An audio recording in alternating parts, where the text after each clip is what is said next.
player will.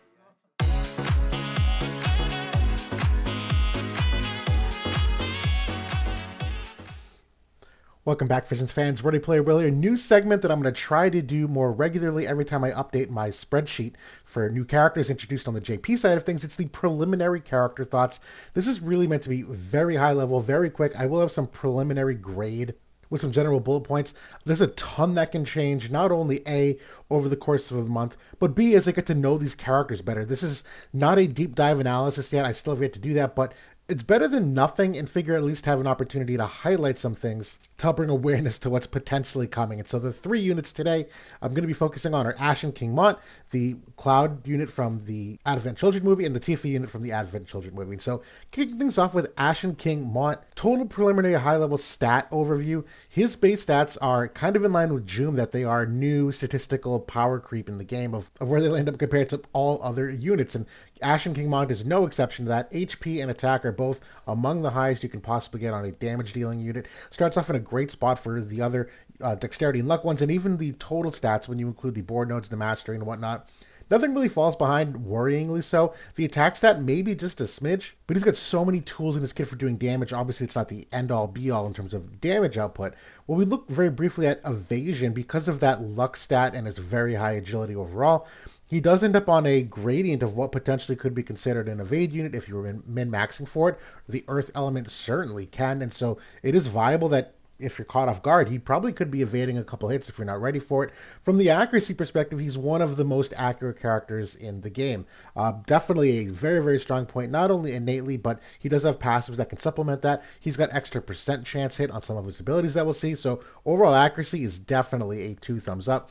And the agility, it's not mind-blowing, but it's definitely above average when you consider adding passive abilities into it. So very much a thumbs up from this perspective too. Obviously not unsurprising given the power creep overall. But starting off, I really see no holes anywhere here from a stat perspective. And just looking at a couple notable abilities, again, this is not everything. It's just a couple things that really pop off to me. The first is his teammate buff. That's his primary buff. It's a 4-time physical damage barrier of 50%. Normally it's only 3 times, so we are seeing a little bit of extra turn order power creep there. He's also got a 35% reduction of damage the larger the AoE size. He's also got 25 unit res, again, for 4 turns. All of these are 4 turns. And he can seal barrier break. So this buff obviously does a ton for his survivability right out of the gate, in addition to teammates, where they get this AoE reduction of damage in addition to the unit res as well. Now, a couple of the offensive abilities, we'll start with the Limit Break here. It's a select 2, it's a 20% unit in peril. It's also got a follow-up ability that he'll start using. It's a typeless damage ability for 240% mod, so it's not going to scale off any slash res or anything like that. It's also granting himself haste, which is proven to be enormously valuable mid-fight as opposed to early fight. We've seen a lot of units take advantage of this. You also have another select 2. It's a double hit. This is the big notable one. He'll be the first unit in global that will get a unit crush capability. Tifa is another that we'll see soon, but he gets a 60% unit crush. It's also slash res pen of 30 for 3 turns. It's also got a silence capability, and he technically has more silence capability if he's got a buff active on himself, but he's also got a CT up mechanic if you kill an enemy. This is an immensely good ability overall, only 26 AP, and he's got another select 2 that is a barrier break on them. It's also a decrease of debuff weakening of 50%. This is very important because it's also a 50% healing power down, and so normally debuff weakening can reduce the amount of healing power down, and this decreased debuff effect weakening of 50% allows it so that he can, apply more of the healing power down than your average unit can. This is also the extra hit chance. So this is just a snapshot of some really exceptional abilities, obviously very hyper-oriented toward unit scaling damage, but this is something that absolutely is going to be a menace for where the game has been trending toward as of late. And then just looking at the quick takeaways, my preliminary grade is an S for Ashen King Mont. An enormous statistical power creep. He's got the great new unit crush mechanics, lots of status effects. His counter ability is also a 30% chance to sleep. It's that chance to silence, 25 up to 50% chance to silence. And his main sub job also has blind access. Theoretically, you can dispel follow-up attacks as well. That's somewhere in his kit where a lot of these strike units that have their own follow-up attacks, and in that mirror matchup, he can dispel them. He also has one of his own, as we saw, and the physical barrier access, absolutely awesome for that select too. And the 4-time 50% physical barrier with barrier seal, absolutely great for survivability. There's a lot to like here, not only offensively but defensively. Really not any holes that I can see at first glance in his kit. The class that is a part of is a sword knight, I think it is a little undertuned in terms of game balance, but the vision card support is kind of there. We're just kind of waiting for some more characters to build it out, but Mont is like by far a great carry unit for that class, so I'm not terribly worried, but Ashen King Mont, absolutely here to stay. That's a valid S grade for me in terms of a meta-defining unit. Now, as we get into Cloud, stat overview, again, kind of the same idea. We are seeing that power creep there from a base stat perspective. Also very high on the HP and the attack. All these other stats are it's hard to analyze this right now because it's so much better than all the other units. It looks amazing. So we really have to consider we're comparing these characters to our new bar, if you will. But overall, even total stats, I see no holes in his stat whatsoever. From an evasion perspective, he's similar enough to King Mont that luck stat and the agility stat, Cloud's very fast, ends up carrying him to be a relatively low tier, but like still there, evade unit if you are min-maxing for that kind of stuff. Accuracy wise, not all there. He does end up falling more toward the average because he doesn't really have any passives to bump up his accuracy, but he does have a guaranteed hit that he will use relatively frequently on his main job. So accuracy is not the end of the world there. Great Sword's also getting some excellent vision card support for that as well. And agility wise, he can get up to 91 agility, which is I think like the second fastest in the game.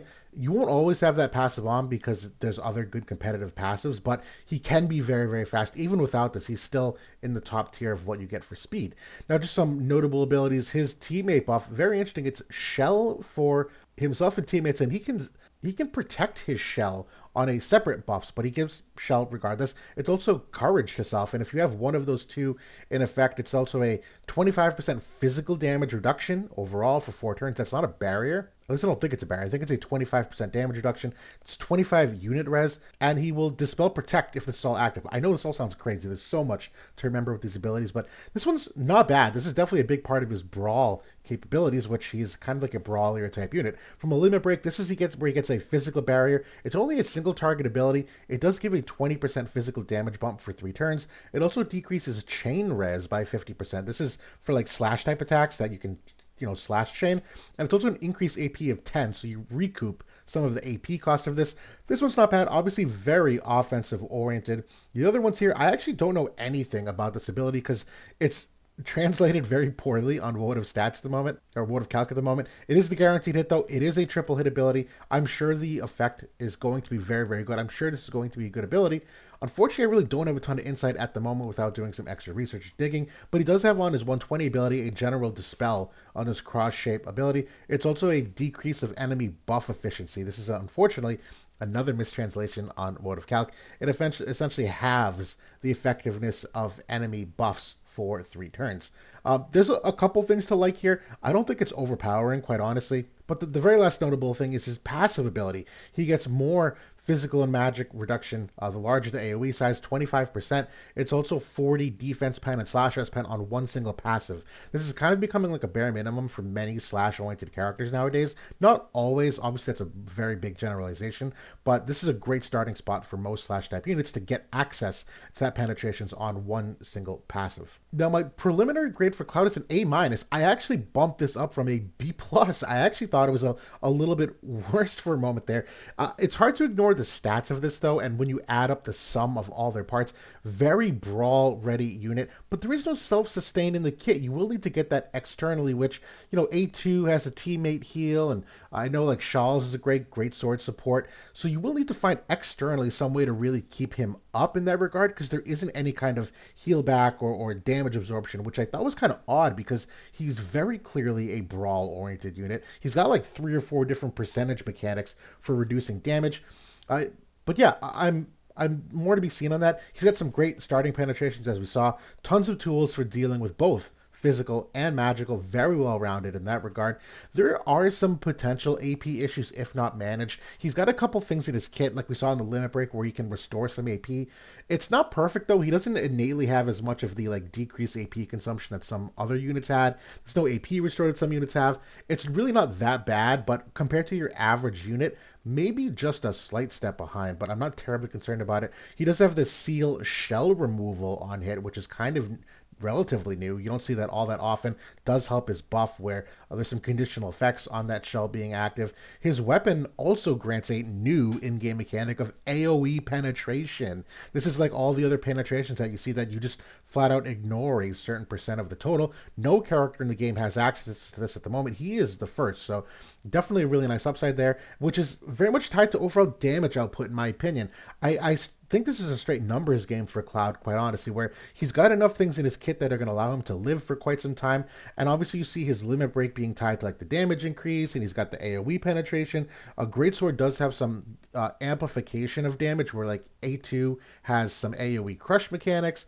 I don't know exactly where I think I fall for Cloud on like a utility perspective. The Dispel is certainly nice, but there are other characters who have other forms of Dispel at the moment. I know, Water Joom, her Select 2 is a general Dispel. In terms of like Barrier Break, I know Astrius has lots of Barrier Break capability as a Great Sword unit. So there's some things that he brings that I think already exist in the Great Sword team, which is why I think it really just comes down to the statistical power creep. I don't really see a need for him at the moment in many of these Great Sword teams other than just like adding a new unit that's a little bit more future proof because of the stats innately. So A minus, but I'm rounding up here. Now we get to Tifa. Again, same story here. The base stats and total stats are off the charts for what they offer for dexterity, luck, attack, HP. She is a very good crit-oriented unit. She is a relatively unique character in that on her board, she has a dexterity percent node. There's only like, I don't know, 5 or 6 characters in the game that get this, so her total dexterity ends up being very high. She gets like an extra 50 dex because of that. We'll talk more about that soon. But for now, the evasion potential, it's honestly still there. It's not amazing. It's genuinely not. She's not an evade unit. But if you were min-maxing for it, I think the biggest downside is the fact that ice as an element really doesn't have any evasion scaling things other than the Shiva card, and that's very much, kind of power crept at this point. Strike kind of does, but not really either. We saw with 2P, it's like a pseudo evade. It can get very high, but it's not the evasion levels we're used to seeing. But I still would give it a thumbs up overall for, being cognizant of it when you encounter a Tifa. You should have some modicum of accuracy. But then again, the power creep in the game, most characters innately are very accurate, so it's really not all that impactful. It's really more against the older units in the game. Now for the accuracy, she does have 2 passives that can increase her accuracy, which is why I got 3 dots on here, but she is also a very accurate character. I don't think you'll ever have both of these nodes on for accuracy. If you did, she is like among one of the most accurate characters in the game, if not the most accurate. It's very competitive. But I think other than that, she's still a top tier anti-evade unit potentially. I know her vision card, what it brings, spoiler, it's an agility percent and a luck percent card. Also will do magnificent things for her accuracy rate as well, just from a consistency perspective. So yeah, very much a thumbs up for accuracy. And then for the agility, definitely above average for agility as well. Again, it's the same story for all of these units. There's literally very few holes in any of the stats, and they're going to likely win a lot of fights based off of those stats alone. Not a really great feeling, but it's kind of the truth of the matter. And when we look at her notable abilities, the buff here to start off, I'm not in love with this buff, quite honestly. It's another good one, though, with 4 turns as the duration. It's a 50% physical barrier. It's elemental chain res. Elemental chain res isn't as impactful, in our opinion, as regular chain res because there's less mono element teams nowadays. It's certainly nice, but not amazing. The strike res pen of 30 is very good, but that's also dispellable. We see a ton of dispel at the moment. I don't like this being tied to a buff like this to start the fight, where not only can it fade, it's 4 turns, so that's I guess not a good example anymore because 4 turns is a very long time, quite honestly. But the fact that it's dispellable and there's really no way to recover from that, I don't love that. It's also the damage absorption, though, which we have seen be much better nowadays. When we look at her limit break, it's another single target ability. It's a decrease of chain res. So for these mono strike teams, this is actually very good where you can accumulate some strike chains. Also decreases evasion, crit evasion. So, those crit hits, certainly for the follow up attacks for characters like 2P and Ketone, they'll propensity to crit hit more often is a nice damage increase. In terms of the other abilities, she's got a select 2 that is another 60% unit res crush. Obviously, fantastic for strike units, which do skew more heavily on the unit scaling side. It's a reduced counter chance of 100, which we love. There's so many counter abilities that are very, very overpowering nowadays in their gameplay influence, but it's also a chance to inflict frostbite, which is a major part of her kit, because one of these secondary abilities here, which is a 40 defense pen for 3 turns, is also a increase AP consumption of 50% for 3 turns for those enemies. I'm not going to lie though, I've used this with Grifford before, who has a similar mechanic. I've never really noticed this being all that impactful, and even the frostbite effect, the AP values are so good nowadays.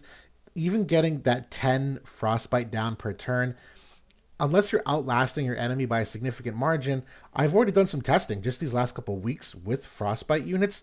It's a fair, but it's not as impactful. It's more of like a theory craft thing than it really is like a practical thing. She does have a physical barrier break as well. One of my biggest problems, we'll talk about this in a second, is the fact that her consistency of damage uptime is a little spread too thin in my opinion, where she's got 40 defense pen on a passive. She can get another on one ability here, but if you do this, then that means that you're not using your frostbite ability. And if you're not using the frostbite ability, you lose the unit res crush. And if you're not using this, there's a physical barrier, using the barrier break instead. And if you're using your barrier break, that means you have no penetrations or crushes. It's just kind of spread too thin in my opinion. It's very well rounded, but I don't think from a consistency perspective, it's going to end up working all that well in practice. But obviously still remains to be seen. And so my general takeaway is my preliminary grade is a B for Tifa. Strike is very much being phased out at the moment. The fact that her strike pen is dispellable is a major weakness in my opinion. She's got that angle of the enemy AP manipulation. Certainly nice.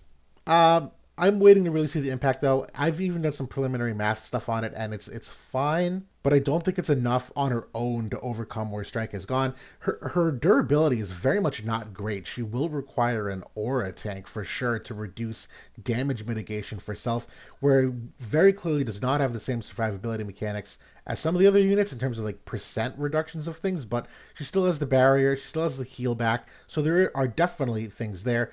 The penetrations and damage are kind of all over the place, as I just talked about. The main, this is redundant at this point. Great crit rate angle though. There's a ton of potential crit rate damage upside that this unit has above what most other units do as of late. And obviously that 60% unit res crush is hyper important. That alone, you probably could justify a higher grade. But again, you talk about debuff weakening, and there's going to be some counterplay, I'm sure, with all these, damage percent mitigations. It's really important for driving the next phase of power creep. But King Mont already has it, and I think he's a far superior investment overall. And so those are my thoughts on the 3 characters. Again, this is super early. I really don't know them as well as I typically do when I do a full 30-minute breakdown of everything in the kit. I'm sure these grades will likely change by the time these characters get closer. Not only, A, because I know the characters better, but also we have a 1-month lag behind JP, so we'll see what balance things come in. For all we know, Sephiroth and Kadaj and their vision cards could come in and completely alter the interaction of all of these things. So very much early thoughts only, but hopefully still better than nothing. It's about time that I did a little more forward-looking analysis of sorts. I never liked doing it in the past because to me the 3-month lag behind JP was such an enormous period of time, and we had enough global exclusive units that I never felt that the conclusions always lined up from like a 3-month early access to like present day when they get released 3 months later. So now it's a little bit easier with the time lag being so diminished. But that's it for now. Thanks for watching, everybody. I'll talk to y'all later.